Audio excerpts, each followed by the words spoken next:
ഞാനും അത്ര പെർഫെക്റ്റ് ആയിട്ടുള്ള ഒരു പേഴ്സൺ ഒന്നുമല്ല, but I respect that. And എനിക്ക്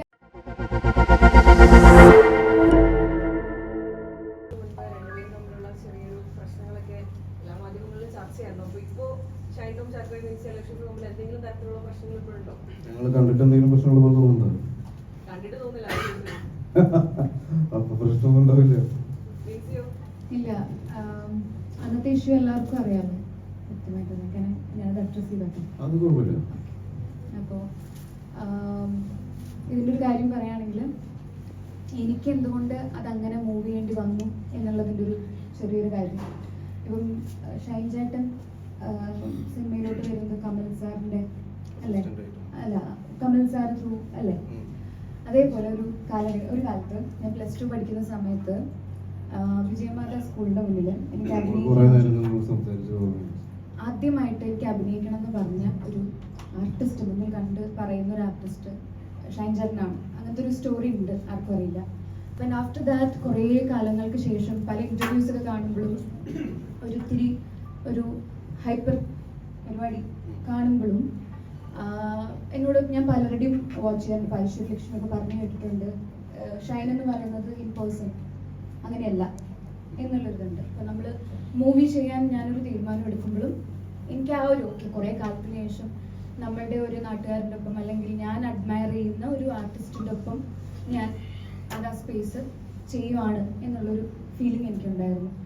ആൻഡ് വി ഡിഡ് ഇറ്റ്. അടിപൊളിയായിരുന്നു. ഒരു കാര്യത്തിൽ എനിക്ക് ഒരു തരത്തിലും ഇതുവരെയും ഒരു മാറ്റമില്ലാത്തൊരു കാര്യം ഞാൻ അടിപൊളി പെർഫോമറാണ്. ഒരു വ്യക്തി എന്ന നിലയ്ക്ക് എനിക്ക് പേഴ്സണലി അറിയില്ല. പിന്നെ ഒരു സ്പേസിലുണ്ടായ ഒരു അനുഭവം എനിക്കത്ര ഞാൻ നോക്കിക്കണ്ട ഒരാളിൽ നിന്ന് വരുന്ന ഒരു ചെറിയൊരു മനഃപൂർവ്വമായിരിക്കില്ല മേ ബി, പക്ഷേ നമ്മൾ സംസാരിച്ചാണ്, പക്ഷെ ഞാനത് എക്സ്പെക്ട് ചെയ്തില്ല.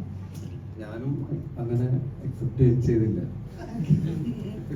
അപ്പോ അത് കേട്ടാവും. കാരണം നമ്മള് ഓരോ നിമിഷം മൂവിയിലും മാത്രമല്ല, ആളുകളെ എന്റർടൈൻ ചെയ്യിപ്പിക്കാനായിട്ടുള്ള ഫൺ രീതിയിലുള്ള സംസാരങ്ങൾ ചിലപ്പോൾ ലൂസ് ടോക്ക് പോലെ മറ്റുള്ളവരെ ഹേർട്ട് ചെയ്യുന്നത് നമ്മൾ പലപ്പോഴും അറിയാറില്ല.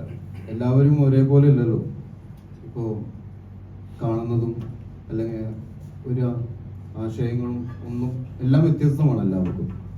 അപ്പോൾ അതിലുള്ള വ്യത്യസ്തത നമ്മൾ അല്ലെങ്കിൽ അതേപോലെ ഒരു കാര്യം കേൾക്കുമ്പോഴും 5 പേരും 5 രീതിയിലാണ് എടുക്കുന്നത്. എല്ലാവർക്കും അത് എൻജോയബിൾ ആയിരിക്കില്ല. അത് പലപ്പോഴും എനിക്ക് മനസ്സിലായിരുന്നില്ല. അങ്ങനെ എൻ്റെ ഭാഗത്ത് എന്തെങ്കിലും കേട്ടായിട്ടുണ്ടെങ്കിൽ സോറി. എനിക്ക് പറയാനുള്ളതൊക്കെ പേഴ്സണലി പറയേണ്ട കാര്യമാണ്. മീഡിയാസിന് മുന്നിൽ ഇങ്ങനെ വന്നിരുന്ന് പറയേണ്ട കാര്യമല്ല തോന്നുന്നു. അല്ല, ഇപ്പൊ നമ്മള് അങ്ങനെയാണെങ്കിൽ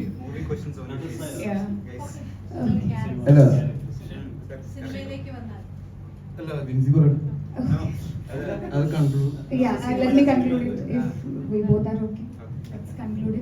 ഇത്രയും ഒരു കോൺട്രവേഴ്സ്യൽ ആയിട്ടുള്ള ഒരു വിഷയമായിരുന്നു. അപ്പം എനിക്ക് ഒരൊറ്റ കാര്യമുള്ളത് ഉണ്ടായിരുന്നത്, ഇപ്പം ക്യൂ സ്റ്റുഡിയോയിൽ തന്നെ ചേട്ടൻ പറയുന്നുണ്ട്, കാര്യങ്ങൾ അഡ്മിറ്റ് ചെയ്യുന്നുണ്ട്. ആൻഡ് ആ മാറ്റത്തിൽ എനിക്ക് വേറെ എന്തുകൊണ്ടാണ് പിന്നെ ഹോൾഡ് ബാക്ക് ചെയ്യുന്നത് അല്ലെങ്കിൽ ഒന്നിൻ്റെയും പിടിച്ചു വെക്കേണ്ട ഒരു ആവശ്യമുണ്ടെന്ന് എനിക്ക് തോന്നുന്നില്ല. ആ മാറ്റം എന്ന് പറയുന്നത് ഇദ്ദേഹം എന്ന് പറയുന്ന വ്യക്തിയോട് അത്രയും റെസ്പെക്റ്റ് ആണ് എനിക്കിപ്പോൾ ഫീൽ ചെയ്യുന്നത്. അത് ഞാനും അത്ര പെർഫെക്റ്റ് ആയിട്ടുള്ള ഒരു പേഴ്സൺ ഒന്നുമല്ല, but I respect that. And എനിക്കത് അത്ര എനിക്ക് പറയാനുള്ളൂ. അല്ല, ഞാൻ വിചാരിക്കുന്നത് എപ്പോഴും മാറ്റം ഉണ്ടാവേണ്ടത് നമ്മളിലാണ്, ഇന്ത്യയിൽ നിന്നാണ്, അല്ലെങ്കിൽ നമ്മളിൽ നിന്നാണ് മാറ്റങ്ങൾ ഉണ്ടാവേണ്ടത്. നമ്മൾ ക്ലിയർ ചെയ്തിട്ട് എന്തെങ്കിലും മുന്നോട്ട് പോകാനുണ്ടെങ്കിൽ അത് ക്ലിയർ ചെയ്ത് മുന്നോട്ട് പോകാൻ നമുക്ക് അവസരം തന്നിട്ടുണ്ട് ഈ ജീവിതത്തിൽ. ആ അവസരം കിട്ടുന്ന സമയത്ത് നമ്മളത് ഉപയോഗിക്കുക. ആൻഡ് ഈ ഒരു കോൺട്രവേഴ്സി കാരണം എനിക്ക് ഫാമിലിനെ കുറെ ഡ്രാഗ് ചെയ്തു എന്നുള്ളൊരു ഫീലിംഗ് എപ്പോഴും ഉണ്ട്. അതൊരു ഗിൽറ്റായിട്ട് എൻ്റെ മനസ്സിലുണ്ട്. എനിക്കത് ഒരിക്കലും ടേക്ക് ബാക്ക് ചെയ്യാൻ പറ്റില്ല. ഗിൽറ്റ് എപ്പോഴും ഉണ്ടാവും. അത് പ്രശ്നമൊന്നുമില്ല, അവർക്ക് പറഞ്ഞാൽ മനസ്സിലാവും. കാരണം അവർക്കും നമ്മളെപ്പോലെ അല്ലെങ്കിൽ പെൺമക്കളുള്ളതല്ലേ. അപ്പോൾ എന്താണ് ഒരു പെൺകുട്ടിക്ക് കേട്ടാവണം, എന്താണ് ഒരു ആൺകുട്ടിക്ക് കേട്ടാവണം എന്നുള്ളവർക്ക് മനസ്സിലാക്കാൻ പറ്റും. ഇനി ഇതിനെപ്പറ്റി സംസാരിക്കാം.